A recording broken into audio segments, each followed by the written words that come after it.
12월 달에 직장암 사기 판정을 받고 2015년도 1월 20일 날 직장을 다 제거하고 대장 일부 제거하고 또 간을 60% 잘라내고 간을 자르면서 그 한쪽 담도를 잘랐어요. 담도를 잘라가지고 다른 담도에 연결시켜서 그 수술을 7시간에 걸쳐서 받았습니다. 1년 정도 지나가지고 다시 그 대동맥 임파절하고 간으로 또 전이가 됐어요. 그리고 난 다음에 제가 이제 항암을 거부하고 면역 치료를 하기 시작해서 면역 치료 4개월 만에 제 몸에서 암이 다 흔적도 없이 사라졌습니다.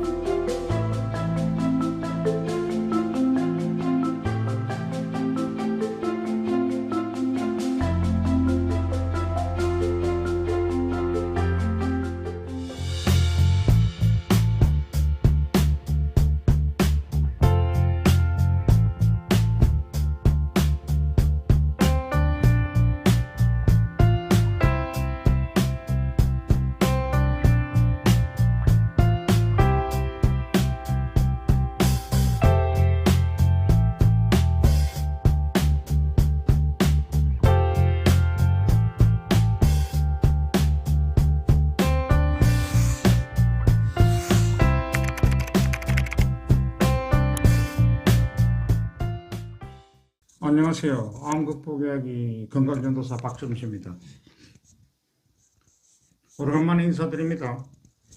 그동안 그 암 극복 이야기 책 출간으로 방송을 하지 못하다가 이틀 전에 책이 출판되면서 여러분들에게 출판 소식과 함께 다시 유튜브 방송을 재개하게 되었습니다. 책에 대해서 책 제목은 암 극복 이야기입니다. 관심 많이 가져주시고 저의 암 극복 이야기 도서로 인해서 많은 분들이 건강한 삶을 사시기를 바라며 오늘 방송을 시작합니다. 제가 요양병원에 만 4년 생활을 하다가 나오자마자 코로나 사태가 발생했죠.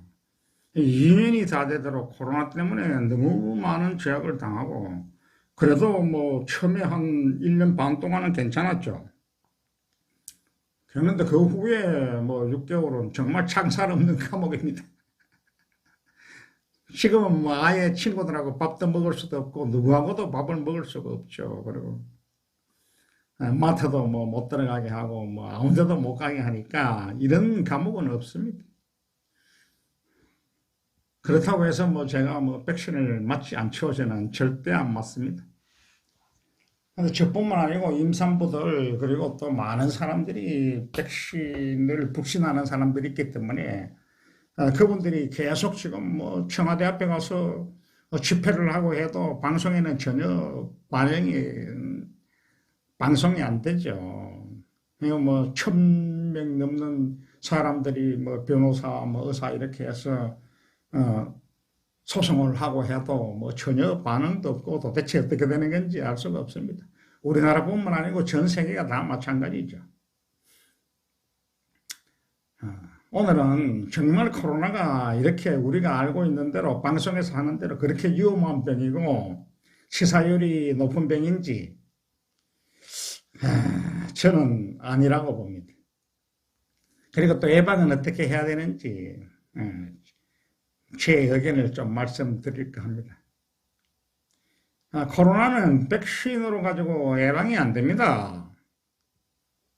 백신이라는 것은 수많은 시간 동안 임상실험을 거쳐서 다 검증이 된 다음에 나오는 것이 백신인데 코로나는 공포를 조성해서 금방 얼렁뚱땅 만들어냈지 않습니까?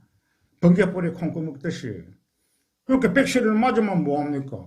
돌파 감염이라고 뭐 다시 다 코로나에 걸리지 않습니까? 그러나 백신 맞다가 부작용으로 사망하지 않습니까? 그래서 이것은 뭐 아니라고 봅니다. 그리고 또 뭐 사실 아니 코로나에 안 걸리려고 백신을 맞는데 백신을 맞다가 사망해가지고 지금 계속들 지금 뭐 집회들을 하고 그 유가족들이 지금 난리 났지 않습니까? 그런데 뭐 방송에서는 뭐 반성도 안 하고 뭐 좌우지간 참 답답합니다. 저는 도저히 지금 이 방역 대책이 사실 이해도 되지 않고 뭐 알 수가 없습니다.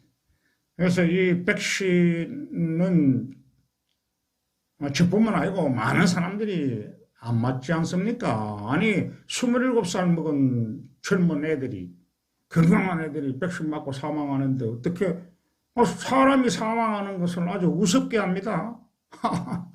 한 명이라도 사망을 하면 그 백신은 다시 재고를 해야 됩니다. 근데 지금 얼마나 많은 사람이 죽었습니까? 백신 맞다가. 도무지 이거는 뭐 있을 수가 없는 일이 지금 일어나고 있습니다. 그래서 백신 코로나를 이겨내는 것은 면역력입니다. 면역력. 지금까지 수많은 그 일들이 있지 않았습니까? 스페인 독감이라든가 뭐 그런 수많은 질병들이 왔지만은 다들 그 이겨내는 방법들을 모르는지 어쩌는지 5천만 명이 죽고 유럽 인구의 3분의 1이 패스트병으로 죽고 참 인간이 똑똑한 척해도 상당히 참말로 멀었습니다. 전쟁하는 무기에나 돈을 버리지 진작 해야 되는 이 건강 문제에 대해서는 아직까지 너무 낙후됐다고 봅니다. 그 면역력을 키우는데 아주 좋은 물질이 있어서 오늘 하나 소개해 드리려고 합니다. 시중에서 쉽게 구할 수 있고 가격도 아주 저렴하죠. 우리가 흔히 볼 수 있는 겁니다. 바로 비타민 D입니다. 비타민 D가 인체에 미치는 영향은 다양합니다.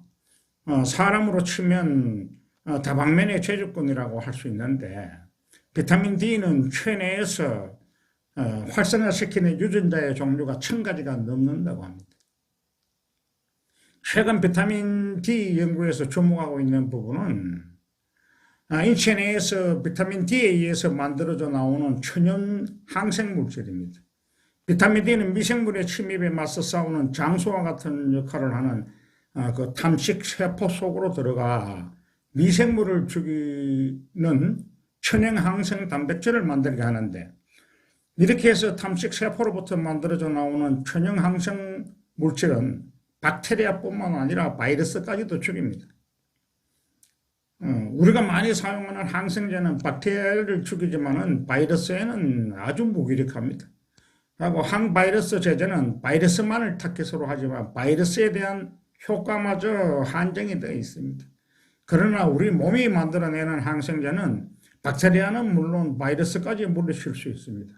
과학을 넘어서는 힘이 자연에 있습니다. 자연에는 과학의 설계대로 그려낼 수 없는 아트가 존재합니다. 지금 우리 밴드에서 암이 재발되지 않고 암을 고친 사람들은 바로 이겁니다. 이 과학에서 만들어낼 수 없는 아트가 지금 우리 밴드에서 만들어지고 있지 않습니까? 그려지고 있지 않습니까? 뭐 일반 사람들은 잘 이해를 못하겠지만은 우리 밴드에 들어와서 확인해 보세요. 고친 사람들이 어떤 이야기를 하고 있는지. 탐식세포가 비타민 D로부터 만들어내는 천연 항생 단백질의 이름에 카테리시딘이라고 합니다.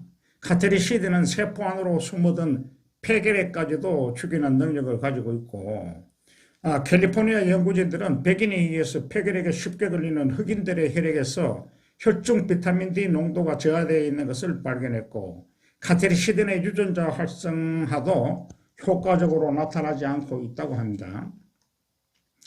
비타민 D가 인체의 면역력을 항진시킨다는 사실은 신종플루가 세상을 휩쓸고 지나갔을 때 보여준 표류유약의 뜻밖의 태도에서도 잘 나타납니다. 미국의 질병관리센터와 FDA는 과학적이지 못하다는 이유로 비타민 D의 신종플루 예방 효과를 받아들이지 않았습니다. 이후 지난날의 비타민 D 연구 자료와 함께 의사들로부터 신종플루의 예방에 도움을 줄 수 있다는 주장이 계속 제기되었고 이와 함께 비타민 D의 효과에 대한 캠페인이 벌어지면서 결국 신종플루 예방 지침에 비타민 D를 복용하라는 말이 들어가게 되었습니다. 센트럴 위스콘신 센터는 발달장애를 가진 사람들을 위한 요양시설인데 275명의 장애인과 800명의 직원들이 있습니다. 올 6년 동안 거의 모든 환자들의 비타민D 혈중 농도를 모니터하면서 필요한 사람들에게 비타민D를 보충해 주었습니다. 잘 알려진 대로 2009년 6월에 위스콘신에 신종플루 대발생이 있었습니다. 그때 환자들 중 두 사람이 독감과 같은 증상을 나타냈습니다. 한 사람은 장기 수용자였고 다른 한 사람은 어린애였는데 그 어린이는 다른 곳에 있다가 요양소로 나였습니다. 나중에 이 아이는 신종플루 확진 판정을 받았습니다. 한편 이곳의 직원들 중 60명에게서 독감과 같은 증상이 나타났습니다. 이들 중 17명이 신종플루 검사를 받았고 그중 8명에게서 신종플루 양성 반응이 나타났습니다. 이후 다른 43명의 직원들이 독감으로 아파서 출근을 못했습니다.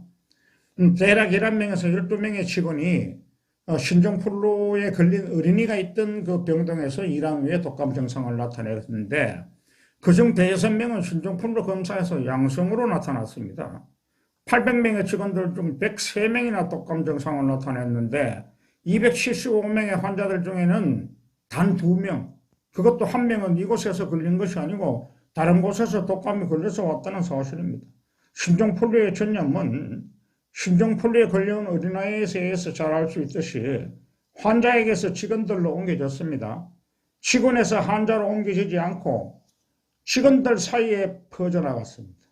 여기서 알 수 있듯이 사실은 직원들은 독감의 감수성이 있었던 반면 환자들은 독감에 걸리지 않는 저항성을 가지고 있었던 것입니다. 그것이 바로 비타민 D입니다. 이건 메디컬 센터의 닥터 로릭스 블릭의 이야기입니다. 위스콘신에서 환자들의 비타민 D 혈중 농도를 모니터하며 환자들에게 비타민 D를 투여하던 의사가 환자들은 독감으로부터 예방이 되었는데 직원들은 다소간 독감에 걸렸다며 비타민 D의 신종플루를 예방할 수 있는 능력이 있을 수 있다는 가능성을 제기했습니다. 이 편지를 토대로 통계 분석한 자료를 보면 비타민 D가 신종플루의 효과적인 예방물질이라는 사실을 알 수 있죠.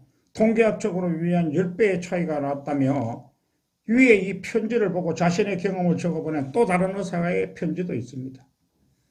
닥터 캔넬에게 위스콘신 병원에서의 일을 알려주셔서 감사합니다. 나도 이곳 조지아주에서 비슷한 경험을 했습니다. 우리는 신종플루 대발생이 일어난 미국 5개 주 중 하나입니다. 나는 사무실을 다른 한 사람과 함께 쓰고 있습니다.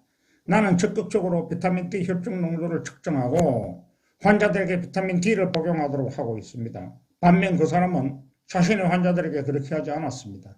그는 요즘 일주일에 1명에서 10명 정도 독감 증상을 나타내는 환자들을 봅니다. 반면에 나는 독감 증상을 나타내는 환자를 단 한 사람도 보지 못했습니다.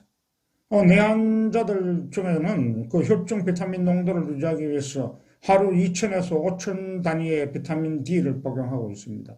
닥터 엘리 캠벨의 이야기입니다. 비타민 D에 대한 논쟁이 이어질 때 이런 말이 나왔습니다. 이 자료들이 한치의 오차도 없는 과학은 아닙니다만 하지만 비타민 D가 면역력을 향상시킨다는 이야기가 과학과 의학을 통해 지속적으로 나오고 있습니다. 비타민 D가 칼슘 흡수율을 도와 골다공증 예방에 기여한다는 개념의 이야기를 넘어 체내 면역력을 항진시키고 항암 작용을 돕는다는 새로운 개념이 역할에 더해지고 있다. 머지않아 비타민 D가 인체의 구조와 기능, 전방위에 걸쳐 영향을 미치는 필수 비타민으로 자리 잡게 될 것입니다.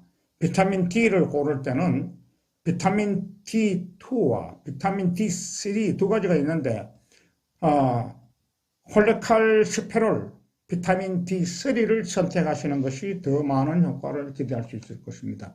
콜레칼시페롤, 비타민 D3. 인간의 각종 병과 노화는 인간에게서 절대적으로 필요한 영양소 결핍으로 인한 면역력 저하로 일어나는 것입니다. 저희가 초등학교를 다닐 때 친구들 중 옆에 한 명이 감기가 걸리면 다음날 옆에 친구들이 여러 명 감기에 걸리죠. 코로나 역시 마찬가지입니다. 사실상 저는 비타민C와 MSM 고용량 복용만으로 6년 동안 코로나는 못 늘고 감기에 걸려본 기억이 전혀 없습니다. 많은 항산화제가 있지만 각종 바이러스를 예방하는 지금의 오미크론 코로나 시대에는 면역력을 확실하게 높일 수 있는 비타민 D와 더불어 비타민 C와 MSM의 복용은 필수입니다. 이 물질들로 코로나도 이겨내시기를 바랍니다. 이상으로 강의를 마치면서 여러분들의 건강을 좋아지고 코로나를 이기도록 바라겠습니다. 그리고 들어왔다 나가실 때는 구독 버튼 좀 꼭꼭 눌러주시기 바랍니다. 그리고 암극보약이 책에 대한 것도 관심을 좀 많이 가져주시고, 여러분들이 책을 읽을 수 있도록 여러분들, 협조해 주시기를 바라겠습니다. 감사합니다.